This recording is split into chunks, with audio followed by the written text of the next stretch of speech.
तो प्राकृतिक नियम, प्रकृति ने कोई बेईमानी नहीं किया। प्रकृति ने कोई हिंदू मुसलमान सिख ईसाई को पैदा नहीं किया। प्रकृति ने छठ चरचन्ना होली दिवाली और ईद बकरीद शुभरात नहीं बनाया। प्रकृति ने मनुष्य को पैदा किया, प्रकृति ने इंसान को पैदा किया। अभी सवेरा है, सूर्योदय हो गया, हिंदू के लिए भी हो गया, मुसलमानों के लिए भी हो गया, सिखों के लिए भी हो गया, ईसाइयों के लिए भी सवेरा हो गया। सूर्यास्त होगा, हिंदू मुसलमान सबके लिए हो जाएगा। रात्रि होगी, सबके लिए होगा। दिन होगा, सबके लिए होगा। पूर्वैया हवा चल रही है तो केवल हिंदू के लिए नहीं, मुसलमानों के लिए, सिखों के लिए और ईसाइयों के लिए भी। और यदि पछिया हवा चल रही है तो सबके लिए। बारिश हो रही है तो सबके लिए। तूफान आया तो सबके लिए। भूकंप आया तो सबके लिए। अतिवृष्टि हुई तो सबके लिए। अनावृष्टि हुआ तो सबके लिए। आम कटहल के बगीचे फरे तो कोई जरूरी नहीं है कि हिंदू के यहाँ के फल गए और मुसलमान के यहाँ के नहीं फले। वो जहां भी पेड़ होगा वो फरेगा, क्योंकि प्रकृति ने कोई बेईमानी नहीं की। बेईमानी तो हम लोगों ने किया नियम बना के। जिस समय बच्चा जन्म लिया उस समय न उसके पास टीकी था, न उसके पास सुन्नत था, न उसके पास पंचकटार था और न उसके पास बतिस्मा था। वो इंसान बन के कवि रामधारी सिंह दिनकर ने लिखा है रश्मि रथी में, मैं कहता हूं अगर विधाता नर को अपने मुट्ठी में भरकर कहीं फेंक दे ब्रह्मलोक से इस भूमंडल पर, फिर भी मनुज विभिन्न जातियों में यहां आएगा। नीचे हैं क्यारियां बनी तो भला बीज कहां जाएगा। और सदगुरु कबीर कहते हैं, आए आए के देश से उतरे के घाट, हवा लगे यही देश के हो गए 12 बार। साहब कबीर ने तो ब्राह्मणों से कहा, जो तू ब्राह्मण, जो तू ब्राह्मण ब्राह्मणी के जाया तो और राह दह काहे ना आया। जिस रास्ते से वैश्य आया, शूद्र आया, उसी रास्ते से तुम भी क्यों आया। तुम्हारे लिए तो स्पेशल रास्ता अलग होना चाहिए, चूंकि तू ब्राह्मण था। और मुसलमानों से कहा, जो तू तुरुक तुर्कीनी के जाया तो पेट ही काहे न सुन्नत कराया। पेटे में तुम्हारा, माँ के पेट में तुम्हारा सुन्नत क्यों नहीं अल्लाह कर दिया कि यहाँ के झंझट फंसाए हो। एक दिन मेरा कार्यक्रम चल रहा था नेपाल में। जिला का नाम है रौतहट, वो रक्सौल के सामने। गांव का नाम है सुंदरपुर। उस गांव में मुसलमान लोग अधिक हैं, बहुसंख्यक, आ हिंदू अल्पसंख्यक है। वहां 2-4 घर तेली, 2-4 घर रैदास और 2-4 घर ततमा, बस पूरा गांव मुसलमान है। पूरे पंडाल में मुसलमान लोग दाढ़ी वाले आके बैठ गए।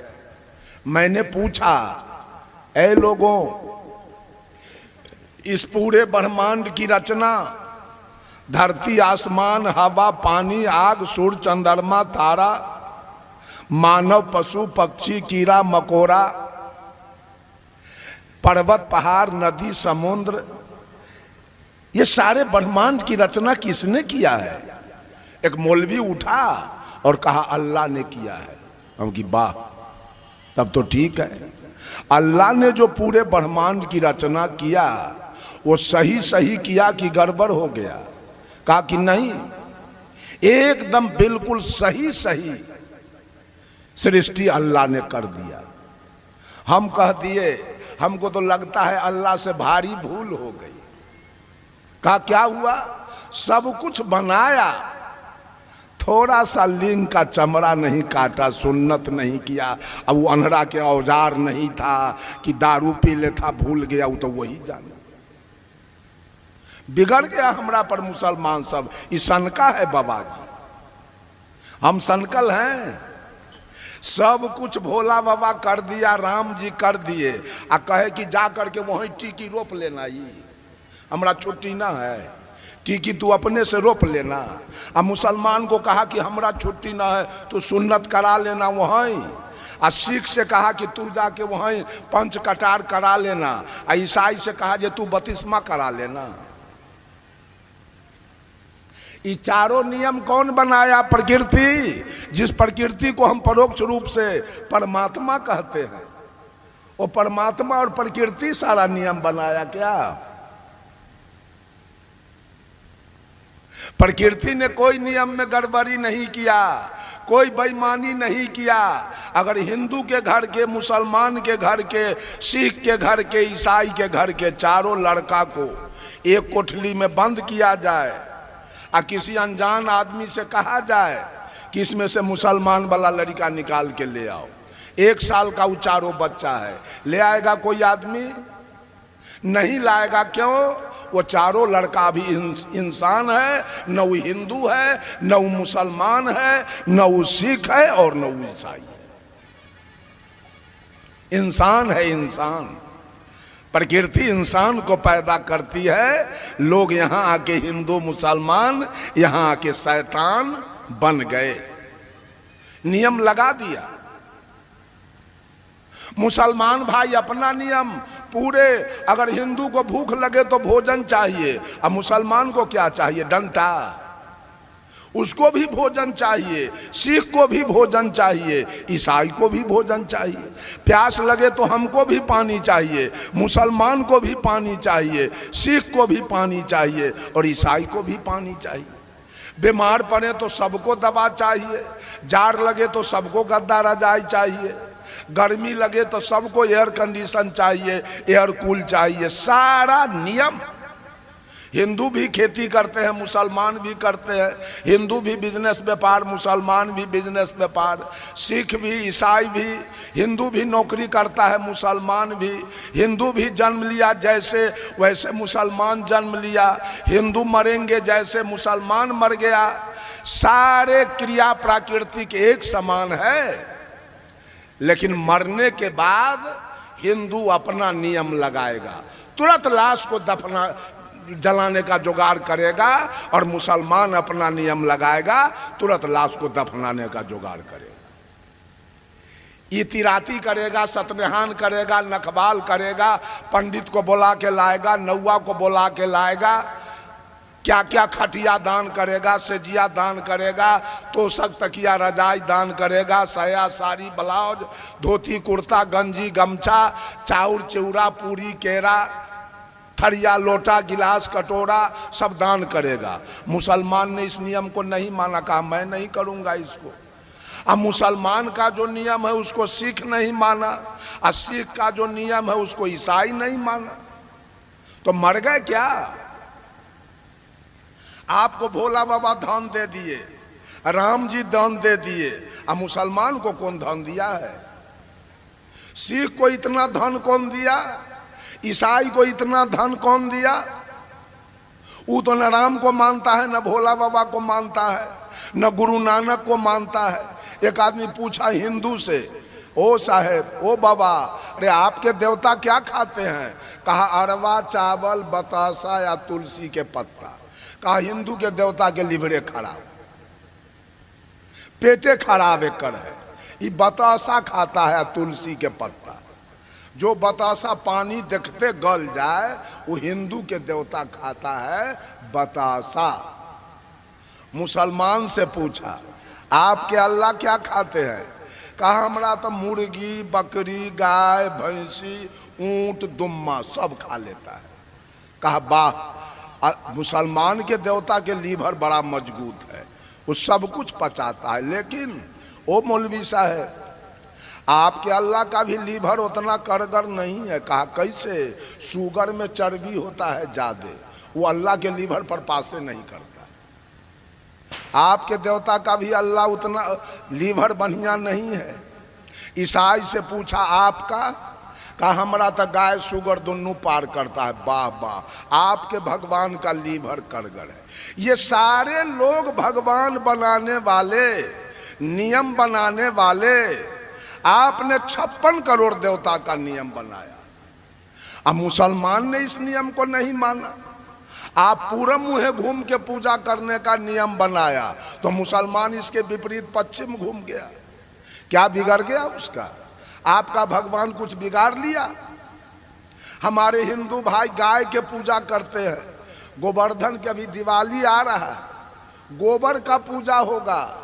अब मुसलमान कुर्बानी के दिन अरबों खरबों गाय काट के खा गया, तो कुछ बिगड़ गया?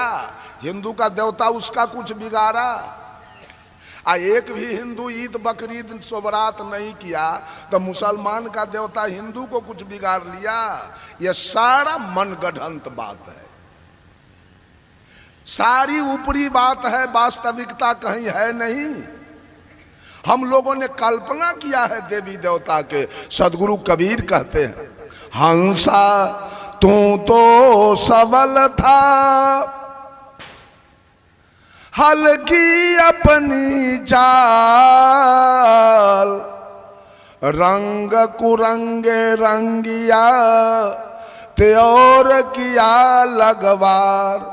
ऐ हंस, जिस दिन तू मां के गर्भ से बाहर आया था, तेरी चाल बड़ी निराली थी। तुम्हारे अंदर कोई जातीयता की भावना नहीं थी, कोई सांप्रदायिकता की भावना नहीं थी, कोई ऊंच नीच की भावना नहीं थी, कोई छुआछूत की भावना नहीं थी। उस दिन तू लबरा लंपट बेईमान भी नहीं थे। उस दिन तू बीड़ी खैनी गांजा भांग तारी दारू मांस मछली भी नहीं खा रहे थे। उस दिन तुमको भगवान का भी जरूरी नहीं था। उस दिन तुमको मंदिर मस्जिद का भी जरूरी नहीं था। उस दिन तेरा विचार हंस के समान था। लेकिन ज्यों ज्यों शरीर का विकास हुआ, जवानी आई, आदमी बेहोश होता चला गया। बच्चा जन्म लिया, वो होश में है। बेहोशी तो जवानी में आती है। जवानी आ गई, बीड़ी पीना शुरू कर दिया। जवानी आई, खैनी खाना शुरू कर दिया। जवानी आई, दारू पीना शुरू कर दिया। जवानी आई, चोरी करना, घूसखोरी करना शुरू किया। जवानी आई, बलात्कार करना शुरू किया। साहब कबीर कहते हैं, हंसा तू तो सबल था। जिस दिन तू आया था मां के गर्भ से, उस दिन तुम्हारे अंदर सबलता थी। तू सबल था और हंस के समान तू था। लेकिन आज तुम्हारा चाल काक के समान हो गया। सारे लोग चाल बिगाड़ लिए हैं। रंग कुरंगे रंगिया। जब हम मां के गर्भ से आए थे, रंग था अच्छा, सात दया धैर्यशील विचार का रंग था। लेकिन ज्यों ज्यों जवानी आई, रंग बदलता गया, असली रंग उतरता गया और नकली रंग चढ़ता गया। मेरे ऊपर चढ़ गया काम क्रोध लोभ मोह अहंकार का रंग। जब ये गलत रंग चढ़ा, तब हम दूध में पानी मिलाना शुरू किए हैं, तब हम आटा में चोकर मिलाना शुरू किए, तब हम चावल में कंकर मिलाना शुरू किए, तब हम घी में डलडा मिलाना शुरू किए, तब हम चोरी दलाली शुरू किए। और जब चोरी दलाली शुरू किए गलत काम, तो गलत काम करने वालों के ऊपर विपत्ति आएगी। गलत काम होगा तो विपत्ति आएगी कि नहीं आएगी? विपत्ति आएगी। गलत काम किए, आप पर मुकदमा हुआ, दरोगा जी आ गए, पकड़ के जेल में रख दिया, चाहे मारा। जिस समय डंटा चलेगी और जेल जाएंगे, उस समय भगवान का उद्घाटन होगा। भगवान तो उद्घाटित है मनुष्य के द्वारा, भगवान है कहां? लोगों ने उद्घाटन किया भगवान के। और जो जैसे जहां के लोग हैं वैसे वैसे भगवान का उद्घाटन कर दिया। बंधु, अमेरिका का भगवान अलग है, रूस का भगवान अलग है, चीन का भगवान अलग है, ऑस्ट्रेलिया का भगवान अलग है, जर्मन जापान का भगवान अलग है। ये तो मैं देश स्तर पर, महादेश स्तर पर कहा।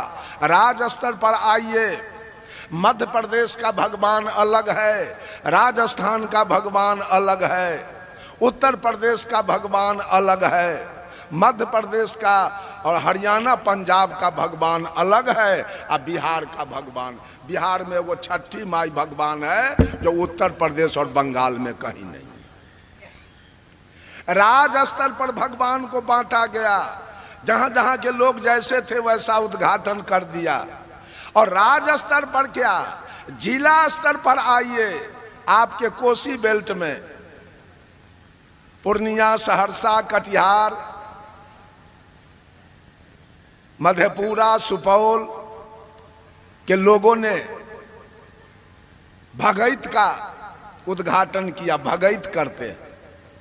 चलिए हमारे इधर समस्तीपुर, मुजफ्फरपुर, वैशाली, सीतामढ़ी, शिवहर, मोतिहारी, बेतिया, छपरा, सिवान, कहाँ ही अगर भगैत मिल जाए तो 50 जूता हमारे माथे पर खींच दीजिएगा। इधर के लोगों ने भगैत का उद्घाटन किया और जिला के लोगों ने नहीं किया। आपके इधर संत मत चल रहा है, हम लोगों के इधर पुनाह नहीं है, एको को लाल पियर कुर्ता वाला हम लोगों के इधर नहीं मिलेगा। तो उधर के लोग तो सारे नरक में जाएंगे। उधर भगैत नहीं होता है, एको को महिला के बेटा नहीं होगा, और एको को भैंसी पारी और गाय बाछी बच्चा नहीं देगी। तब ये सारा नियम बनाया गया। मैं जा रहा था राजमहल झारखंड में कार्यक्रम में, जब विक्रमशिला स्टेशन से गाड़ी निकली तो वो भूपेंद्र दास मेरे साथ थे। बता दिया, देखिए साहब यही रक्षी देवी के मंदिर है, हर मंगलवार के 100 बकरा कटाता है यहाँ। आपके यहाँ तो रक्षी देवी का उद्घाटन नहीं हुआ। चलिए मोतिहारी में मेरा कार्यक्रम था, आषाढ़ का महीना। स्टेशन से मैं उतरा, टमटम भाड़ा करके जा रहा था, बूंदाबांदी बारिश हो रही थी, टमटम पर बैठ के जा रहा था। एक पीपल के पेड़ के नीचे एक छोटा सा मंदिर था। टमटम वाला रोडे पर से उसको प्रणाम किया। हम कहे ये कौन भगवान है जिसको प्रणाम किए हो? कहा यह गुलडाक बाबा है। आप लोगों के इधर गुलडाक बाबा है तो सारे लोग नरक जाएंगे, गुलडाक बाबा यहाँ नहीं है। चलिए मोतिहारी में विशाल बौद्धि देवी के मंदिर है, विशाल सपही देवी के मंदिर है आपके यहाँ? नहीं, आपके यहाँ के लोगों ने उसका उद्घाटन नहीं किया। नेपाल चलिए, नेपाल में एक देवी का उद्घाटन किया, गढ़ी माई। नेपाल में एक गढ़ी माई है, उस मंदिर के निकट में गया। 5 साल पर उसकी पूजा होती है गढ़ी माई के, और लगभग 2 लाख पाड़ा कटाता है उस जगह, खून की नदी बहती है। वहाँ के कबीरपंथी लोगों ने कहा हमसे कि साहेब जब गढ़ी माई के पूजा निकट आती है तो हम लोग गांव छोड़ के निकल जाते हैं, 10 दिन के बाद गांव में आते हैं। हम कहा क्यों? तो ये मदेशिया सब जो पाड़ा चढ़ाता है, अब पहरिया नेपालिया छोटका आंख वाला भैंसा गौरी जोत के तलवार लेके आता है, अब वही भैंसा काटता है। अब 55 गो भैंसा काट के एक गाड़ी पर लोड करके जब वो चलता है तो खून जब गिरते गिरते गांव के 1 किलोमीटर 2 किलोमीटर तक का सारा रोड खून से लाल हो जाता है। हम लोग कैसे चलेंगे रोड पर? कैसे गाय भैंसी चराएंगे? कैसे खेत खलिहान में जाएंगे? कैसे सत्संग भंडारा में जाएंगे? गांवें छोड़ के निकल जाते हैं। जब 10 दिन के बाद धूप लगने के बाद जब वो खून उड़ जाता है तब हम लोग गांव में प्रवेश करते हैं। चलिए हमारे समस्तीपुर जिला में एक शिवरा चकसाहो गांव है, सरारंजन प्रखंड में। उसमें पूरे बिहार के गोढ़ी लोग अमर सिंह केवल का मंदिर बनाया है। चैत्र रामनवमी के उसका पूजा होता है।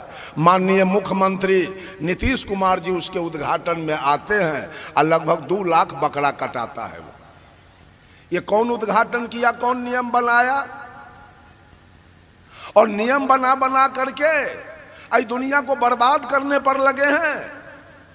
रामानंदी ने अपना नियम अलग बना दिया, आर्य समाज वालों ने अपना नियम बनाया, गायत्री परिवार वालों ने अपना नियम बनाया, आनंद मार्गियों ने अपना नियम बनाया, संत मत वालों ने अपना नियम बनाया, आशुतोष जी महाराज ने अपना नियम बनाया, बाल जुगेश्वर जी ने अपना नियम बनाया, जय गुरुदेव जी ने अपना नियम बनाया, रामपाल जी ने अपना नियम बनाया, सतपाल जी ने अपना नियम बनाया, ठाकुर अनुकूल चंद्र जी ने अपना नियम बनाया, भगवान रजनीश ने अपना नियम बनाया, बाबा हरदेव सिंह जी ने अपना नियम बनाया,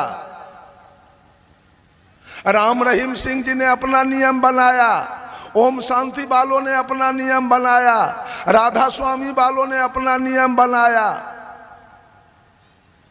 जैन वालों ने अपना नियम बनाया, बौद्ध वालों ने अपना नियम बनाया, ईसाई लोग अपना नियम बनाया, इस्लाम अपना नियम। कौन नियम अच्छा है जिससे हमारी मुक्ति हो जाए और हमारा कल्याण हो जाए? इतना झगड़ा ये गुरुआ लोग लगाया है। बंधुओं, साहेब कबीर ने कोई झगड़ा नहीं लगाया। कबीर का अपना कोई नियम नहीं, अपना सदगुरु कबीर ने कोई नियम नहीं दिया, कोई पंथ नहीं बनाया।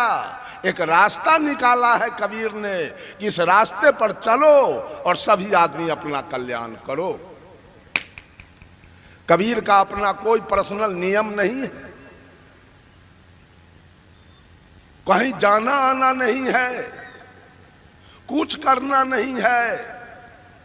कबीर का नियम है माता पिता की सेवा करना, गुरु की पूजा करना, आए हुए अतिथि का सत्कार करना, शुद्ध शाकाहारी। तो हमारा तो प्रकृति प्रदत्त ये हमारा अधिकार है, प्रकृति शाकाहारी हम जन्मे लिए, तो नियम कहाँ है? मांसाहार तो थोपा गया, हम तो शुद्ध शाकाहारी हैं। मां के गर्भ से हम शाकाहारी पैदा लिए हैं, तो कोई नियम नहीं है। स्नान करना कोई नियम नहीं है, कपड़ा धोना कोई नियम नहीं है। साहेब कबीर तमाम लोगों को जोड़ने का काम किया। कहा हिंदू कहे मोहे राम प्यारा, तो रुक कहे रही माना, आपस में दो लर लर मुए, मरम काहू नहीं जाना। हिंदू व्रत एकादशी ठाने, दूध सिंहारा सेती, तन को न हटके मन को न बस करे, पारन करे सगौती। तू रुक रोजा निमाज गुजारे, बिस्मिल बांग पुकारे, इनको बिहिस्त कहाँ से होवे, जो साझे मुर्गी मारे। बंधुओं, राम के पूजने वाले को रहमान से बड़ी नफरत है, और करीम के पूजने वाले को कृष्ण से बहुत नफरत है। महादेव को पूजने वाले को मोहम्मद से बहुत नफरत है, और हजरत को पूजने वाले को हरि से बहुत नफरत है। ब्रह्मा के पूजने वाले को बिस्मिल्लाह से बहुत नफरत है, और मोहम्मद अली के मानने वाले को बजरंग बली से नफरत है। मक्का जाने वाले को मथुरा से नफरत है, और काबा जाने वाले को काशी से नफरत है, और गंगा नहाने वाले को जमजम से। सदगुरु कबीर ने कहा ये सारी धरती राग द्वेष की अग्नि में जल रही है। भजन कहीं नहीं है, भक्ति कहीं नहीं है, केवल जलन। सारे लोग ईर्ष्या की अग्नि में जल रहे हैं। अगर हिंदू को छोड़ दिया जाए तो मुसलमान के मस्जिद में ये शुगर फेंक देगा, अब मुसलमान को छोड़ा जाए तो हिंदू के मंदिर में गाय का रान फेंक देगा। अगर सिख को छोड़ा जाए तो ईसाई के गिरजाघर कोई बुलडोजर से ढा देगा, और ईसाई को छोड़ा जाए तो सिख के गुरुद्वारा में आग लगा के जला देगा। किधर है भगवान? बोलो बोलो, भगवान किधर है? चारों में कोई पटरी नहीं है, और चारों चार रंग के पूजा कर रहा है, भगवान को मान रहा है। बात सत्य क्या है? रामायण महाभारत गीता सुख सागर वेद पुराण पढ़िए तो हिंदुत्व की बात है, हिंदू की बात हो रही है। कुरान जब्बुर इंजिल तोरेत पढ़िए तो इस्लाम की बात हो रही है। गुरु ग्रंथ पढ़िए तो सिखों की बात हो रही है, गुरु नानक की बात हो रही है। अब बाइबिल पढ़िए तो ईसा मसीह की बात हो रही है, ईसाई की बात हो रही है। सारे पक्षपात में चल रहे हैं। साहब कबीर कहे, पक्षा पक्षी के कारण सब जग रहा भुलान, निष्पक्ष हो के जो भजे सो ही संत सुजान। सारे लोग पक्ष में जी रहे हैं। किसका पंथ बढ़िया है, किस पंथ में जाने से मुक्ति होगी, किस पंथ में जाने से कल्याण होगा। एगो चंदन कैले है, कोई 2 गो चंदन, कोई 3 गो चंदन, कोई 4 गो चंदन, आ कोई भर मांग लेपले है जो भैंसी देखे तो भड़क जाए।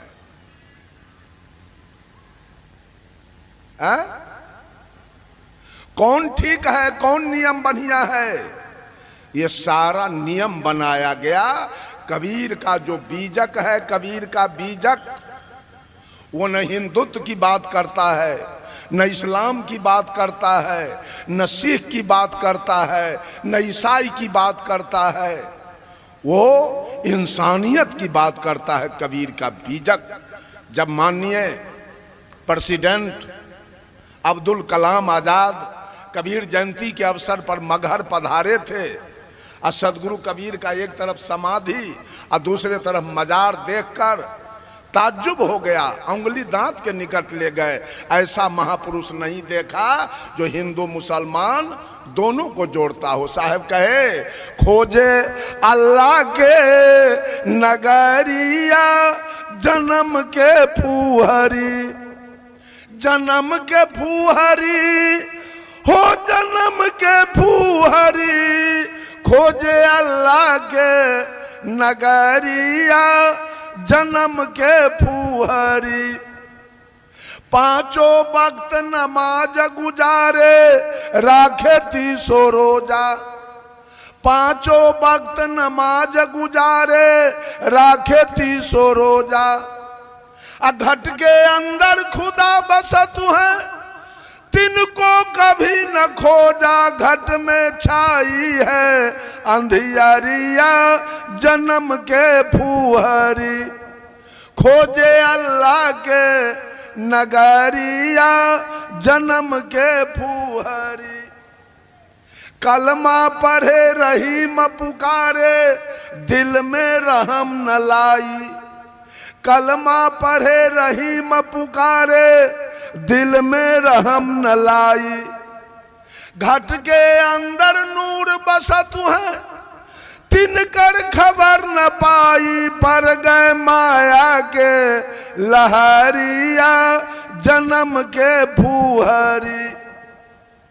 सदगुरु कबीर कहते हैं, अरे हाथ में हजरत कदम रसूले, नैन में नबी विराजे।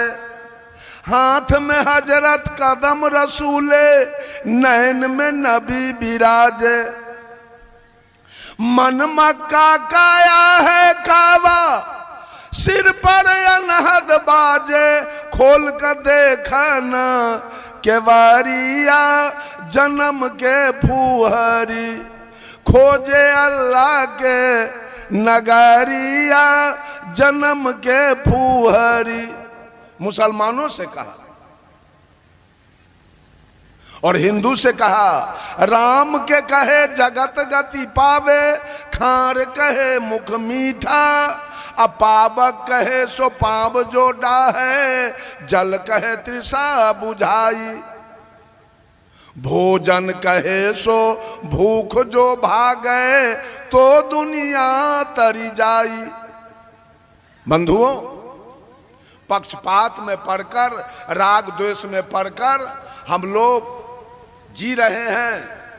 कहीं सही भजन भक्ति नहीं हो रही है। भजन भक्ति होने का मतलब है, सदगुरु निष्पक्ष भाव से कह दिए, रे बंदे कर ले आप निवेरा, कि छोड़ दो। राम का निवेरा हो गया है, कृष्ण का निवेरा हो गया, ब्रह्मा विष्णु महेश का निवेरा हो गया, बुद्ध महावीर कबीर का निवेरा हो गया, सीता सावित्री गायत्री अनुसुईया मीरा का निवेरा हो गया। आज बारी आपकी आई है, आप तो अपना निवेरा कर लीजिए, झगड़ा खत्म। सारे लोग अपना अपना निवेरा करने में आ जाइए, ये आध्यात्मिक लड़ाई खत्म हो जाएगी, कहीं नहीं बचेगा आध्यात्मिक लड़ाई। आज हम लड़ाई लड़ने के फेर में कल्याण नहीं कर रहे हैं, लड़ाई लड़ रहे हैं। अपने मांस खाते हैं, 8 जाम करते हैं, अपने मछली खाते हैं और श्रीमद् भागवत कथा कहाते हैं, अपने दारू पीते हैं, हनुमान जी के पूजा करते हैं, अपने घूस लेते हैं, बैजनाथ धाम जाते हैं, चोरी करते हैं, वैष्णो देवी जाते हैं। अपना कल्याण करने का मतलब है सारे विकार से दूर हो जाइए, अपना कल्याण कीजिए। एक उदाहरण देके वाणी पर विराम लूंगा, चूंकि पूज्य संत श्री अभय साहब मंचासीन हो गए हैं। एक डकैत का गिरोह चला डकैती करने, डकैतों की संख्या थी 10।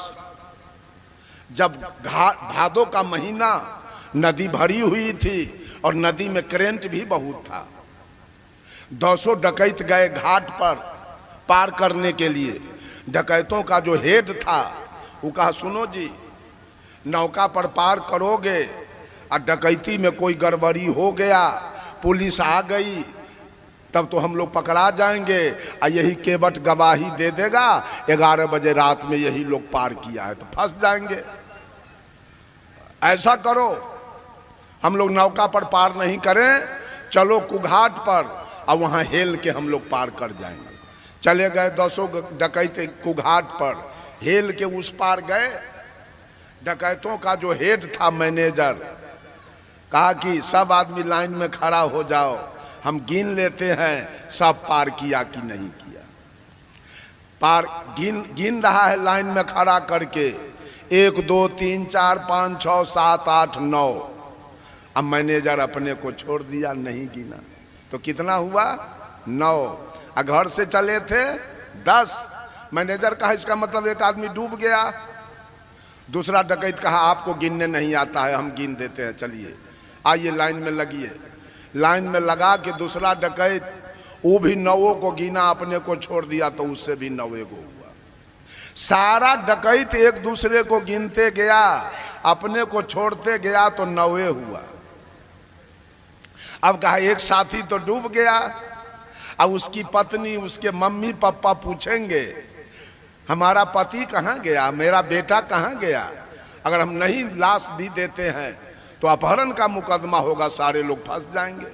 ऐसा करो, आज डकैती नहीं होगी, नदी में डुबकी लगाओ और किसी तरह से लाश को भी खोज के निकालो कि उसको लाश हाजिर कर देंगे। लगा 200 डकैत डुब्बी मारने। डुब्बी मारते मारते जब भोर हो गया, 4 बज गया भोर, एक संत जी डोल डाल करने के लिए नदी पर आए तो देखते हैं अनजान आदमी सब डुब्बी मार रहा है नदी में। कहा गए आप लोग कहाँ के रहने वाले हो, ये भोरे भोर नदी में कहाँ से आ गए। कहा बाबा साधु से झूठ बोलना तो ठीक नहीं है, हम लोग डकैत हैं। अरे तो यहाँ क्या करते हो।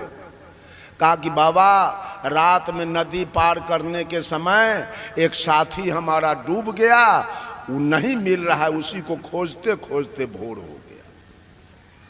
महात्मा जी पूछे थे घर से कितना चला था, तो 10। अभी कितना हो रहा है, तो 9। चलो लाइन में खड़ा हो जाओ। लाइन में खड़ा किया, महात्मा जी गिनती शुरू किया, 1 2 3 4 5 6 7 8 9 10। रेया भागा, 10 के 10 तो है ये। कहाँ तुम्हारा कोई आदमी डूबा है। जब 200 की गिनती हो गई, लदा गए डकैत, आपने घर का रास्ता डोरे, घर का रास्ता सब डकैत पकड़ लिया, चले गए अपना अपना घर। डकैत अपने घर कब गए, डकैत अपने घर कब गए? जब अपनी गिनती हो गई तो अपने घर चले गए, और जब तक अपनी गिनती नहीं हुई तब तक नदी में डुब्बी मारते रहे। वो डुब्बी मारने में सुख मिला कि दुख मिला? ठीक उसी प्रकार से आज मानव अपनी गिनती छोड़ दिया है, अपने बीड़ी पी रहा है, अपने सिगरेट पी रहा है, अपने गांजा पी रहा है, अपने भांग खा रहा है, अपने दारू पी रहा है, अपने तारी पी रहा है, अपने मांस खा रहा है, अपने दलाली खा रहा है, घूसखोरी कर रहा है, बेईमानी कर रहा है, हत्या और बलात्कार कर रहा है और मिलावटबाजी कर रहा है, हनुमान जी के पूजा कर रहा है। हनुमान जी के गिनने से आप अपने घर नहीं जाएंगे। अपना घर अगर चलना है, अपने घर में सुख होता है, पराये घर में दुख होता है। जेल भी एक घर है जहां दुख होता है, और अपना घर जहां है, जो मन में आवे खाइए, जहां मन में हो वहां जाइए, जहां मन में आवे वहां सो जाइए। फ्री है, स्वतंत्र है। लेकिन वो जेल है, वहां परतंत्र हो जाएंगे।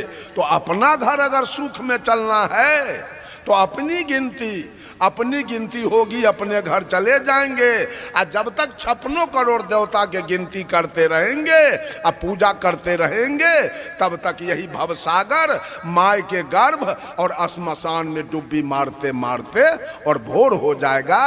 रास्ता नहीं मिलेगा, कल्याण नहीं हो सकता है। इन्हीं चंद शब्दों के साथ देता हूँ बानी में विराम, और तमाम लोगों को साहेब बंगी नमस्कार, प्रणाम।